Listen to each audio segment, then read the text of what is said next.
Movie called army of the dead. दोस्तों ये एक बहुत ही जबरदस्त एक्शन हॉरर मूवी है। So guys without wasting your time bring your snacks together and let's begin the explanation, क्योंकि मजा बहुत आने वाला है। मूवी की शुरुआत में हम आर्मी के कुछ लोगों को बहुत ही टाइट सिक्योरिटी के साथ किसी चीज को ले जाते हुए देखते हैं। दो सोल्जर आपस में बातें कर रहे थे कि आखिर उसके अंदर क्या हो सकता है जिसे उन्हें इतने हाई सिक्योरिटी के साथ ले जाना पड़ रहा है। दूसरी तरफ हम एक कपल को देखते हैं, वो लोग चलती कार में रोमांस कर रहे थे, लेकिन तभी कार ड्राइवर की नजर हटती है और दुर्घटना घटती है। वो अपनी कार को सीधे आर्मी के कार्गो ट्रक में ले जाकर ठोक देता है, जिससे कि वह एक बहुत बड़ा धमाका होता है। वो कपल्स मारे जाते हैं और आर्मी के बहुत से सोल्जर्स भी जख्मी हो जाते हैं। जनरल अपने सीनियर को कॉल करके कार्गो के एक्सीडेंट के बारे में बताता है और मदद मांगता है, जिस पर वो लोग कहते हैं कि जो लोग घायल हैं उन्हें वहीं छोड़ दो और जितने भी बचे हैं उसे लेकर फौरन वहाँ से भाग जाओ। लेकिन बाकी के सोल्जर उस कार्गो को चेक करने के लिए आगे बढ़ रहे थे। जनरल वहाँ से उन्हें दूर रहने को कहता है। तभी उसके अंदर से एक मॉन्स्टर निकलता है और एक सोल्जर को मार देता है। बाकी के लोग उसके ऊपर गोलियां चलाते हैं, लेकिन उसके ऊपर गोलियों का कोई असर नहीं होता। जिसके बाद जनरल एक सोल्जर को लेकर वहाँ से भागने लगते हैं, लेकिन वो मॉन्स्टर एकदम से उनके ऊपर हमला कर देता है। वो एक को मार देता है तो दूसरा सोल्जर उसके ऊपर गोलियों की बारिश कर देता है, लेकिन गोलियों का उसके ऊपर कोई असर नहीं होता।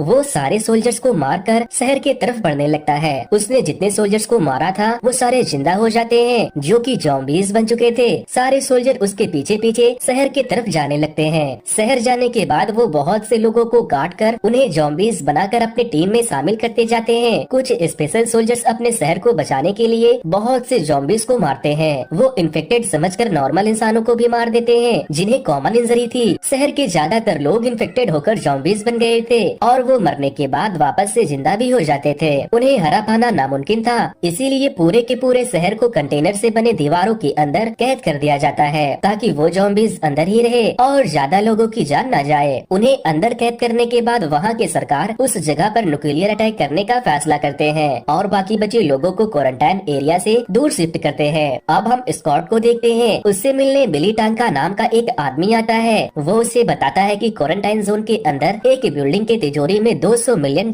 सड़ रहे हैं। अगर तुम बॉम्ब गिरने से पहले उन पैसों को निकालने में कामयाब हो जाते हो तो हम तुम्हें $50 मिलियन देंगे। वो उसे एक नक्शा देते हैं और अपना डिसीजन उन्हें सोचकर बताने का कहकर वहाँ से चले जाते हैं। अब अगले सीन में हम स्कॉट की बेटी केट को देखते हैं। वो अपनी फ्रेंड गीता से मिलने जाती है, जो क्वारंटाइन एरिया के पास ही एक कैंप में रहती थी। गीता कहती है कि अगर कल को मुझे कुछ हो गया तो तुम्हें मेरे बच्चों का ख्याल रखना होगा। केट कहती है तुम ऐसा क्यों कह रही हो? तो वो बताती है कि मैं क्वारंटाइन जोन के अंदर जाकर थोड़े से पैसे चुरा कर बाहर आ जाऊंगी, क्योंकि मेरे बच्चों के भविष्य के लिए ये पैसे बहुत ही मायने रखता है। केट उसे ऐसा करने से मना कर रही थी और तभी वहाँ ब्रेट नाम का एक बहुत ही घटिया ऑफिसर आ जाता है। वो उनसे बदतमीजी करता है और उनके टेम्परेचर को उनके संक्रमित होने के लिए चेक करता है और फिर वो वहाँ से चला जाता है। इधर दूसरी तरफ हम देखते हैं कि स्कॉट की बीवी संक्रमित थी और अब वो भी ज़ॉम्बीज़ बन गई थी, इसीलिए स्कॉट उसे मार देता है और उसकी बीवी केट उसे ऐसा करते देख लेती है। तभी स्कॉट की नींद खुलती है और पता चलता है कि वो सपना देख रहा था, लेकिन उसका ये सपना सच था। स्कॉट बहुत घबरा गया था। वो टानाका को कॉल करके कहता है मैं ये काम करने के लिए तैयार हूँ, जिसके बाद वो उसे अपने टीम के साथ अपने पास बुलाता है। स्कॉट सबसे पहले अपनी एक दोस्त मारिया के पास जाता है। वो उसे अपने मिशन के बारे में बताता है और कहता है कि इस काम के हमें $50 मिलियन मिलेंगे। मारिया जाना तो नहीं चाहती थी, लेकिन वो स्कॉट से प्यार करती थी, इसीलिए वो तैयार हो जाती है। फिर वो मैकी गुजमैन के पास जाते हैं, जो एक शार्प शूटर और यूट्यूबर था। वो ज़ॉम्बीज़ को मारकर उसके वीडियो यूट्यूब पर अपलोड करता था। उसकी बहुत से सब्सक्राइबर थे। वैसे दोस्तों, जिन लोगों ने भी अब तक मेरे यूट्यूब चैनल को सब्सक्राइब नहीं किया वो उनको लाइक और सब्सक्राइब करने का चलता हूँ। इसके अलावा वो लोग अपने एक दोस्त वेंडर होई और एक पायलट पीटर को भी साथ लेते हैं। एंड में स्कॉट एक तिजोरी तोड़ने वाले के पास जाता है, जिसका नाम डीटर था। डीटर उस काम को अपने शौक के तौर पर करने के लिए तैयार हो जाता है। स्क्वाड के सारे लोग अपने अपने फेवरेट हथियार को निकाल लेते हैं, जिन्हें उन्होंने पहले भी उन ज़ॉम्बीज़ को मारने के वक्त इस्तेमाल किया था। जाने से पहले वेंडर होई अपने दो करीबी दोस्त डेमन और चेम्बर को भी साथ ले लेता है। तभी मिस्टर टानाका वहाँ आते हैं और उन्हें अपना प्लान बताते हैं। वो बताते हैं कि तुम लोग रोड से होकर बिल्डिंग के अंदर जाओगे, तिजोरी को खोलकर सारे पैसों को निकालोगे और हेलीकॉप्टर में बैठकर वापस आ जाओगे। और ये सारा काम तुम्हें बॉम्ब गिरने से पहले करना होगा। उन लोगों के साथ मिस्टर टनाका का सिक्योरिटी गार्ड मार्टिन भी जाता है, जो उस कसीनो से अच्छे से वाकिफ था। इधर रात को हम दूसरी तरफ गीता को देखते हैं। वो लिली नाम की एक गार्ड को पैसे देकर क्वारंटाइन जोन के अंदर चली जाती है। सारे लोग बस में बैठकर क्वारंटाइन एरिया की तरफ निकल जाते हैं, जहाँ मार्टिन चेम्बर से बात करने की कोशिश करता है तो वो कहती है कि हाथ मत लगाओ, तुम जैसे लोग पहले हाथ पकड़ते हो और फिर कुछ और। वहाँ पहुँचकर वो लोग लिली के पास जाते हैं। स्कॉट की बेटी केट भी उन्हें वहाँ छोड़ने आई थी, लेकिन जब वो अपनी दोस्त गीता से मिलने उसके कैंप में जाती है तो उसे पता चलता है कि वो क्वारंटाइन जोन के अंदर चली गई है। केट गुस्से में आकर लिली को मारने लगती है और फिर अपने पिता स्कॉट से उनके साथ अंदर जाने के लिए जिद करने लगती है। वो मना करता है तो वो कहती है ठीक है, मैं आपके जाने के बाद अकेले चली जाऊंगी, जिसके बाद वो लोग उसे अपने साथ ले जाने के लिए मजबूर हो जाते हैं। तभी लिली कहती है कि हमें एक और बंदे की जरूरत पड़ेगी। वो बरेट से कहता है $20,000 चाहिए तो हमारे साथ चलो। लिली ने लोगों को अंदर भेजने के लिए एक कंटेनर से रास्ता बना रखा था। बहुत से लोग वहाँ से पैसे लूटने जाते, लेकिन वापस बहुत कम ही आ पाते थे।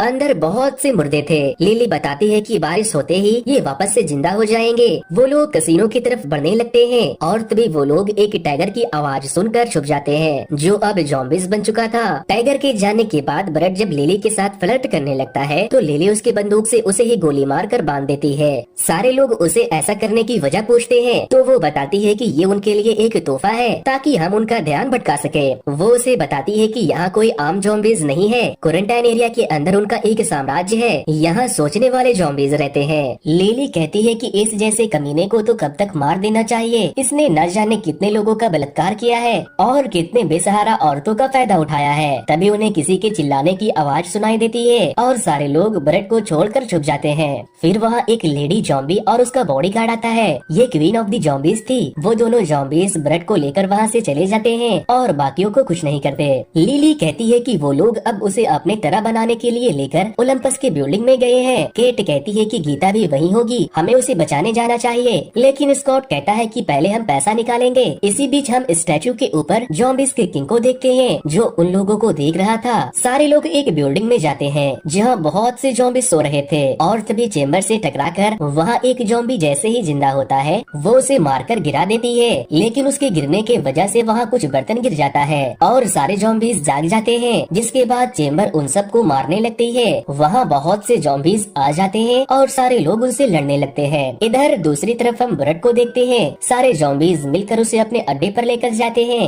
और तभी उनका किंग वहाँ आता है। वो अपने ज़ॉम्बीज़ बीवी के पेट पर कान लगाता है और उसके प्रेग्नेंट होने का ऐलान करता है और फिर बरेट को काट कर उसे अपनी तरह बना देता है। स्क्वाड के सारे लोग ज़ॉम्बीज़ को मार रहे थे, लेकिन मार्टिन चेम्बर को किचन में ज़ॉम्बीज़ के साथ बंद कर देता है। चेम्बर खिड़की तोड़कर बाहर निकल जाती है, लेकिन ज़ॉम्बीज़ अभी भी उसके पीछे पड़े थे। मैक्यू उसकी मदद करना चाहता था, लेकिन उसे ज़ॉम्बीज़ ने काट लिया था, इसीलिए मैक्यू उसके गैस टैंक में गोली मार देता है, जिससे चेम्बर के साथ साथ उसके पीछे पड़े बहुत सारे ज़ॉम्बी मारे जाते हैं। फिर सारे लोग उस बिल्डिंग से बाहर निकलकर कसीनो वाले बिल्डिंग की तरफ जाते हैं और कसीनो के अंदर मौजूद बहुत से ज़ॉम्बीज़ को मारने लगते हैं। मार्टिन सबको कसीनो के रास्ते के बारे में बताता है और डीटर को दरवाजों को खोलने के लिए एक्सेस कार्ड देता है। मारिया और पीटर छत पर हेलीकॉप्टर के पास जाते हैं। मारिया पीटर को हेलीकॉप्टर तक पहुंचाकर वापस नीचे लौट जाती है। इधर हम गीता और उसके साथ चोरी करने आए दो लड़कियों को भी देखते हैं, जो अब ज़ॉम्बीज़ किंग के कब्जे में थी। ज़ॉम्बी किंग उन्हें बहुत मार रहा था। लिली और मार्टिन रोड पर गीता को ढूंढने निकलते हैं, जहाँ उन्हें ज़ॉम्बीज़ क्वीन और उसका बॉडीगार्ड दिखाई देता है। वो दोनों लिली और मार्टिन पर हमला करने के लिए आगे बढ़ते हैं। मार्टिन ज़ॉम्बी क्वीन को कैद करता है तो उसका बॉडीगार्ड उसके ऊपर हमला कर देता है, जिसे लिली मार देती है। ज़ॉम्बी क्वीन चिल्ला रही थी, उसकी आवाज सुनकर ज़ॉम्बी किंग परेशान हो जाता है। मार्टिन ज़ॉम्बी क्वीन का गला रेत कर काटने लगता है। वो बहुत चिल्लाती है। वो उसके सर को काट कर अपने बैग में रख लेता है। लिली कहती है ये तुमने ठीक नहीं किया,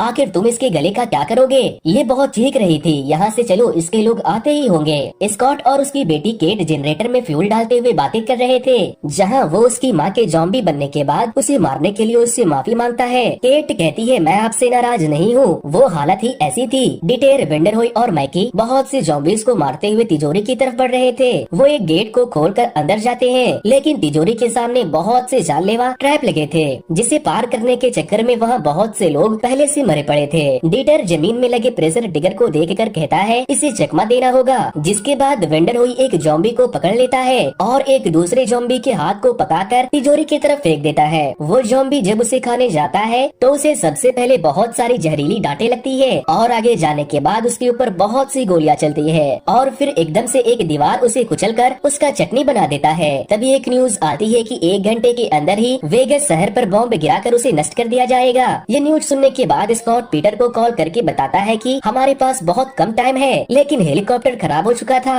पीटर उससे कहती है कि मैं कोशिश करती हूँ, तुम लोग तिजोरी को खोलो। डीटर तिजोरी पर अपने कान लगाकर उसे खोल रहा था। तभी स्कॉट के वहाँ आने से वो थोड़ा डिस्ट्रैक्ट हो जाता है तो वो स्कॉट के ऊपर बहुत गुस्सा करता है। वो कहता है, मोटा शरीर छोटा दिमाग, दोबारा मुझे कोई भी आवाज नहीं आनी चाहिए वरना ये कभी नहीं खुलेगा। वो दोबारा से ट्राई करता है। इधर दूसरी तरफ जब ज़ॉम्बी किंग अपने घोड़े से अपनी वाइफ के पास पहुंचता है तो उसके कटे सर को देखकर वो बहुत गुस्सा हो जाता है और उसके बॉडी को लेकर अपने अड्डे पर पहुंचता है। वो उसे उठाकर अंदर लाता है और उसके पेट को चीरकर अपने बच्चे को बाहर निकालता है जो अब मर चुका था। वो बहुत चिल्लाता है। इधर दूसरी तरफ डीटर ने तिजोरी खोल लिया था। वो जैसे ही तिजोरी खोलते हैं उसके अंदर 200 मिलियन US डॉलर थे। वो उन पैसों को जल्दी जल्दी अपने बैगों में भरने लगते हैं और वहाँ से निकलकर छत के ऊपर जाने लगते हैं। स्कॉट देखता है कि केट वहाँ नहीं है। दूसरी तरफ हम देखते हैं कि ज़ॉम्बी किंग अपनी पूरी सेना लेकर बिल्डिंग की तरफ आता है और उन लोगों के ऊपर हमला कर देता है। स्कॉट और मारिया केट को ढूंढने बाहर जाने लगते हैं। तभी लिफ्ट के खुलते ही कुछ ज़ॉम्बीज आते हैं और मारिया का सर घुमाकर उसे मार देते हैं, लेकिन स्कॉट अपनी जान बचाने के लिए उसे मारने लगता है। लिली और मार्टिन स्कॉट को लेकर एक टनल के रास्ते ऊपर जाने लगते हैं, लेकिन मार्टिन उन्हें नीचे ही बंद कर देता है। इधर ज़ॉम्बी किंग वेंडरहुई और डीटर पर हमला कर देता है। वो दोनों उसके ऊपर गोलियां चलाते हैं, लेकिन उसे कुछ नहीं होता। वेंडरहुई उससे लड़ने की कोशिश करता है, लेकिन वो उसके आगे टिक नहीं पा रहा था। जिसके बाद डीटर वेंडरहुई को तिजोरी में बंद करके उसकी जान बचाता है और खुद मारा जाता है। इधर दूसरी तरफ जब मार्टिन अपने बैग को खोलता है तो उसमें ज़ॉम्बी क्वीन का सर नहीं था, क्योंकि लिली ने उसे चुरा लिया था। तभी ज़ॉम्बी टाइगर उसके ऊपर अटैक करके उसे मार देता है। बाकी के लोग सीढ़ियों से छत पर जाने का डिसाइड करते हैं, लेकिन वहाँ बहुत से ज़ॉम्बी थे। वो उन्हें मारते हुए आगे बढ़ रहे थे और तभी कुछ ज़ॉम्बी मैकी को पकड़कर उसे काट लेते हैं। जिसके बाद मैकी अपने पास रखे ग्रेनेड के पिन को निकाल देता है, जिससे वो बहुत से ज़ॉम्बी के साथ साथ मारा जाता है। अब बचे थे सिर्फ लिली और स्कॉट। वो दोनों छत पर चले जाते हैं जहाँ पीटर हेलीकॉप्टर को उड़ाने की कोशिश कर रही थी, लेकिन तभी ज़ॉम्बी किंग वहाँ आता है तो लिली अपने बैग से ज़ॉम्बी क्वीन के सर को निकालकर उसके सर पर बंदूक रख देती है। लिली स्कॉट से कहती है, तुम जाओ, मैं इसे रोकती हूँ। लेकिन पीटर जैसे ही हेलीकॉप्टर को टेक ऑफ करती है, ज़ॉम्बी किंग लिली के ऊपर एक रॉड से हमला करता है, जिससे कि वो रॉड के साथ दीवार में जाकर चिपक जाती है। लेकिन जब वो अपनी वाइफ का सर लेने जाता है तो लिली उसे छोड़ देती है और उसका सर बिल्डिंग से नीचे गिर के फट जाता है। स्कॉट पीटर से कहता है कि मुझे ओलंपस की बिल्डिंग पे ले चलो, केट वहीं होगी, मैं उसे लिए बिना वापस नहीं जाऊंगा। हेलीकॉप्टर को देखकर सारे ज़ॉम्बीज भी बिल्डिंग की तरफ जाने लगते हैं। स्कॉट केट की तलाश कर रहा था और केट अपने दोस्तों को लेकर वहाँ से भागने की कोशिश कर रही थी। तभी वहाँ ज़ॉम्बी किंग आ जाता है। वो केट को मारने आगे बढ़ रहा था, लेकिन तभी स्कॉट आकर उसे बॉम्ब से घायल कर देता है। वो सारे लोग छत पर जाते हैं जहाँ हेलीकॉप्टर उनका इंतजार कर रहा था, लेकिन उनके टेक ऑफ करने से पहले ज़ॉम्बी किंग वहाँ आ जाता है और हेलीकॉप्टर पर हमला कर देता है। स्कॉट हेलीकॉप्टर में ही उससे लड़ता है। इस लड़ाई में गीता मारी जाती है। तभी पीटर अपने तरफ आते हुए न्यूक्लियर बॉम्ब को देखती है। ज़ॉम्बी किंग स्कॉट को काट कर उसे इफेक्टेड कर देता है, लेकिन स्कॉट ठीक उसके सर के बीचों बीच गोली मारता है और फाइनली वो मारा जाता है। लेकिन ब्लास्ट से निकली वेव पूरी हेलीकॉप्टर को क्रैश करवा देती है और अब बस केट और स्कॉट ही जिंदा बचे थे, लेकिन स्कॉट इन्फेक्टेड था। वो केट से कहता है, तुम्हें पता है अब क्या करना है? वो अपने साथ कुछ पैसे लेकर आया था। वो उसे केट को दे देता है और उसे आई लव यू बोलने के बाद ज़ॉम्बीज बनने लगता है और तभी Kate I love you so much बोलकर उसे गोली मार देती है। तो दोस्तों, ये मूवी की स्टोरी आपको कैसी लगी मुझे कमेंट करके जरूर